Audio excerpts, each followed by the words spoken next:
திவ்ய தரிசனம் நேயர்களுக்கு எனது அன்பார்ந்த வணக்கம். நாளை மறுநாள் ஆடி அமாவாசை புதன்கிழமை 12ஆம் தேதி நமக்கு ஆடி மாத அமாவாசையானது அமையப்பட்டிருக்கிறது. பொதுவாகவே அமாவாசை அப்படின்னாலே பித்ருக்களுக்கான ஒரு தினம் அப்படின்னே சொல்லலாம்.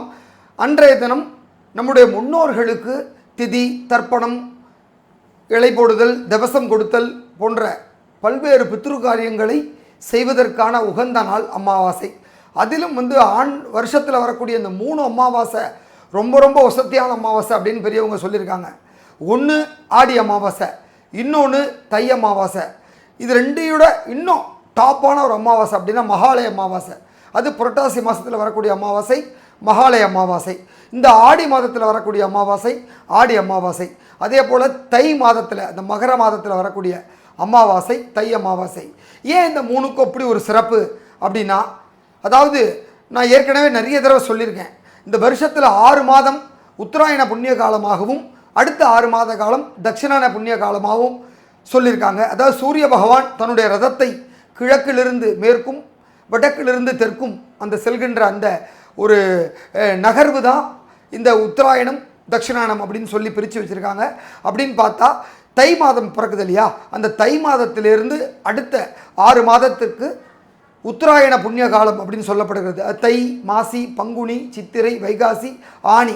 ஸோ போன மாதத்தோட இந்த உத்தராயணம் முடிஞ்சு இந்த ஆடி மாதம் முதல் மாதம் தட்சிணாயனத்தினுடைய முதல் மாதமாக சொல்லப்பட்டிருக்கு. அப்போ தட்சிணாயன புண்ணிய காலத்தில் வரக்கூடிய அந்த முதல் அமாவாசை மிகவும் வசத்தியான அமாவாசை, சிறந்த அமாவாசை. அதனால தான் ஆடி அமாவாசைக்கு பித்ருக்களுக்கு தர்ப்பணம் பண்ணுறது, இலை போடுறது, தவசம் பண்ணுறது அப்படிங்கிற ஒரு சம்பிரதாயத்தை பெரியவங்க வகுத்து வச்சுருக்காங்க. அதே போல தான் உத்தராயணத்தின் முதல் மாதமான தை அமாவாசை ரொம்ப சிறப்பான அமாவாசையாக இருக்கும். ஸோ இது ரெண்டுக்கும் விளக்கம் கொடுத்துட்டோம். இது உத்தராயணம், அது தட்சிணாயனம். ஸோ அதனோட முதல் மாதம் அப்படிங்கிறதுனால தையும் ஆடியும் ரொம்ப சிறப்பான அமாவாசை அப்படின்னு சொல்லிட்டோம். அது என்ன, நடுவில் வர புரட்டாசி அமாவாசைக்கு இவ்வளவு சிறப்பு அப்படின்னா, இந்த வருஷத்தில் இருக்கக்கூடிய இந்த 12 மாதம், அந்த 12 மாதத்தில் இந்த 2 அமாவாசை சொல்லிட்டேன். இந்த 12 மாதங்கள்லையும் புரட்டாசி மாதத்தில் வரக்கூடிய அந்த 15 நாள் இருக்கு இல்லையா, அது ரொம்ப விசேஷ விஷயம். அதாவது புரட்டாசி மாதத்தில் பௌர்ணமி கழித்து வரக்கூடிய தேய்பிறை அந்த பிரதமையிலிருந்து அடுத்த மகாலய பட்சத்தினுடைய ஆரம்ப தினமான இருக்கக்கூடிய அமாவாசை வரைக்கும் அந்த 15 நாள், அந்த 15 நாளும் ஒரு பக்ஷம் அப்படின்னு சொல்லுவாங்க. இன்னும் சொல்லப்போனால் அமாவாசைக்கு அடுத்த நாள் 16ஆவது நாள் வரக்கூடிய பிரதமை டு பிரதமை தான் கணக்கு. பௌர்ணமிக்கு அடுத்த நாள் பிரதமையில் தொடங்கி அமாவாசைக்கு அடுத்த நாள் பிரதமை வரைக்கும் இருக்கக்கூடிய அந்த 15 நாள், இல்லை ஒரு சமயம் 16 நாள் வரும். அந்த 16 நாட்களுமே மகாலய பக்ஷம் அப்படின்னு சொல்லியிருக்காங்க. இந்த 16 நாளுமே முன்னோர்களுக்கு தர்ப்பணம் கொடுக்கணும், திதி கொடுக்கணும், தவசம் பண்ணணும் அப்படின்னு பெரியவங்க சொல்லியிருக்காங்க. நிறைய பிராமணர்கள் பார்த்திங்கன்னா 16 நாளுமே தவசம் பண்ணுவாங்க, 16 நாளுமே தர்ப்பணம் பண்ணுவாங்க. அப்படி முடியாதவங்க அவங்க தாய் தந்தருடைய திதி என்னைக்கு வருதோ அந்த திதியை கணக்கிட்டு அந்த திதி என்னைக்கு வருதோ அந்த நாளில் தவசம் பண்ணலாம், தர்ப்பணம் பண்ணலாம், இலை போடலாம். அப்படி எங்களுக்கு எதுவுமே தெரியாது, ஏதாவது ஒரு நாளில் பண்ணணும் இந்த மகாலய பட்சத்தில் அப்படின்னு பார்த்தா நல்ல அற்புதமான நாள் அப்படின்னா பரணி நட்சத்திரமும் அந்த திதி இருக்கிற நாள் பண்ணலாம். இல்லைன்னா அஷ்டமி திதியில் பண்ணலாம். இல்லை எங்களுக்கு எதுவுமே தெரியாது அப்படின்னா பொட்டாம்பதுவா ஏதோ ஒரு நாளில் பண்ணணும் அப்படின்னா மகாலய அமாவாசை அன்னைக்கு எல்லாருமே பண்ணலாம். ஏன்னா எல்லா பித்ருக்களுக்கும் அன்னைக்கு உகந்த நாளான்னு சொல்லப்பட்டிருக்கு. அதனால் மகாலய அமாவாசை அன்னைக்கு அத்தனை பேருமே தங்களுடைய பெற்றோர்களுக்கு, முன்னோர்களுக்கு, இறந்தவங்களுக்கு திதி கொடுத்து வழிபட வேண்டிய ஒரு அற்புதமான நாள். அதனால தான் புரட்டாசி மாதத்தில் வரக்கூடிய அந்த 16 நாளும் பித்ருக்களுக்காகவே ஒதுக்கப்பட்ட ஒரு நாள். அந்த 16 நாள் ஃபுல்லாக பித்ரு காரியங்கள் மட்டும்தான் பண்ணணும் அப்படின்னு சொல்லியிருக்கு. பெருமாளுக்கு உகந்த மாதம் தெரியும் புரட்டாசி மாதம். அந்த புரட்டாசி மாதத்தில் பௌர்ணமிக்கு அடுத்த நாள் பிரதமையிலேருந்து அமாவாசைக்கு அடுத்த நாள் பிரதமை வரைக்கும் இருக்கக்கூடிய அந்த 16 நாளுமே முன்னோர்களுக்கு சிறப்பான நாளாக சொல்லியிருக்காங்க. ஸோ அப்படி தான் இந்த 3 அமாவாசைகளும் உகந்ததாக சொல்லப்பட்டிருக்கு. இப்போ நமக்கு ஆடி மாதம் அப்படிங்கிறதுனால இந்த ஆடி மாதத்தில் அம்மன் திருவிழா நடக்கும், அம்மனுக்கு உகந்த மாதம் அப்படின்னு தெரியும். அதே போல் இப்போ ஆடி பூரம் அம்பிகைக்கு உகந்த நாள் தெரியும், ஆண்டாளுக்கு உகந்த நாள்னு தெரியும். அதே போல் நாளை மறுநாள் ஆகஸ்ட் மாதம் 12ஆம் தேதி புதன்கிழமை அன்று அற்புதமான ஒரு ஆடி அமாவாசை தினம். இந்த ஆடி அமாவாசை தினம் என்ன பண்ணணும் அப்படின்னாலே, நிச்சயமாக யாருக்கெல்லாம் தந்தையார் இல்லையோ அவங்க அத்தனை பேரும் அன்னைக்கு திதி கொடுக்க தகுதியானவங்க. இல்லை எங்களுக்கு அப்பா இருக்கார், அம்மா மட்டும்தான் இல்லை அப்படின்னா நிச்சயமாக அப்பா பண்ணுவார் அப்படின்னா அப்பாவே அவங்க மனைவிக்கு சேர்த்து பண்ணிவிடுவாங்க. இல்லைங்க அப்பா வயசானவர் அவர் பண்ண முடியாது, எங்கள் அம்மாவுக்கு நான் தான் கொல்லி போட்டேன், காரியம் பண்ணேன், நான் பண்ணலாமா அப்படின்னு கேட்டால் நிச்சயமாக நீங்கள் பண்ணலாம்.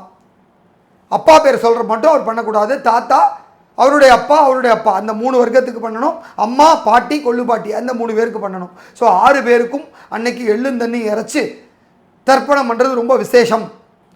தெரிஞ்சவங்க நீங்கள் உங்களுக்கு தெரியும் அப்படின்னாலே பண்ணி பழக்கம் இருக்குது அப்படின்னா வீட்டில் பண்ணுவீங்கன்னா பண்ணுங்கள். அப்படி இல்லைன்னா நிறைய சென்னையில் இருக்கக்கூடிய பல இடங்களில் குளக்கரையில் நிறையா புரோகிதர்கள் ஐயர்கள் உட்காந்து தர்ப்பணம் பண்ணி வைப்பாங்க. அவங்கள்ட்ட போய் போகிறப்போ எள்ளு, வெத்தலைப்பாக்கு, வாழைப்பழம், தேங்காய், காய்கறி, அரிசி, ஒரு முழம் பூவு, ஊதுபத்தி, கற்பூரம் இதெல்லாம் நீங்கள் எடுத்துகிட்டு போனீங்கன்னா ஒரு வாழை இலையை எடுத்துகிட்டு போகணும்.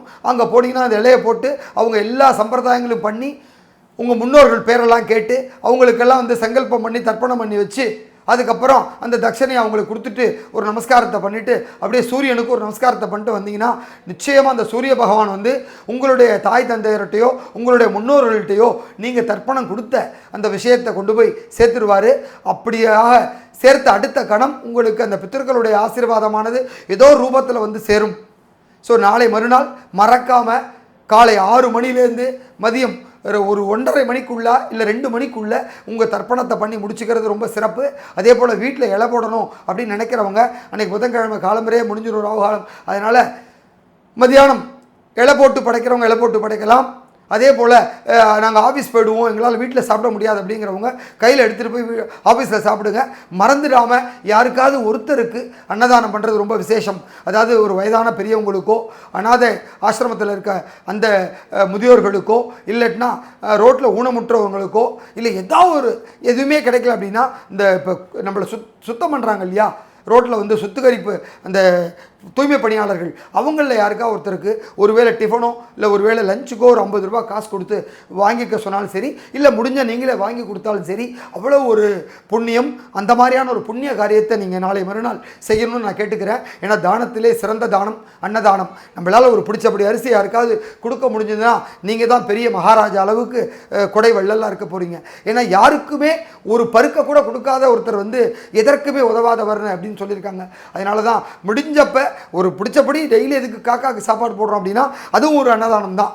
நம்மளோட இன்றைக்கி காகங்களாக அவதாரம் எடுத்து இந்த ஜென்மத்தில் காகங்களாக வந்திருக்கக்கூடிய ஏதோ ஒரு முன்னோர்களுக்கு நம்ம சாப்பாடு கொடுக்குறோம். அப்படிங்கிறதுனால தான் நாளுங்கிழமையில் நம்ம முதல்ல போய் சுவாமிக்கு நைவேத்தியம் பண்ணி முன்னோர்களுக்கு படைச்சிட்டு காக்காவுக்கு ஒரு பிடி போட்டுட்டு அதுக்கப்புறம் சாப்பிட்றோம். அதனால் நம்மளால் முடிஞ்சது ஒரு எறும்புக்கோ இல்லை காகைகளுக்கோ இல்லை பறவைகளுக்கோ முடிஞ்சதை போடணும் டெய்லி. அது எல்லாமே நம்மளுடைய அன்னதானத்தில் போய் சேரும்.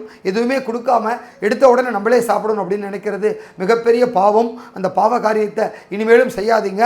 முடிந்த அளவுக்கு பிறருக்கு உதவி செய்து பிறருக்கு ஒரு பிடி கையில் கொடுத்துட்டு அதை நீங்கள் சாப்பிட்டீங்கன்னா அந்த புண்ணியம் உங்களுக்கு உங்கள் சந்ததிகளுக்கு போய் டெபாசிட் ஆகி அவங்களும் வாழ்வாங்க.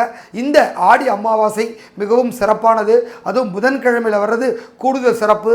இந்து வாசரை அப்படின்னு சொல்லப்படக்கூடிய அந்த புதன்கிழமையில் இந்த அமாவாசை வர்றது ரொம்ப சிறப்பான ஒன்று.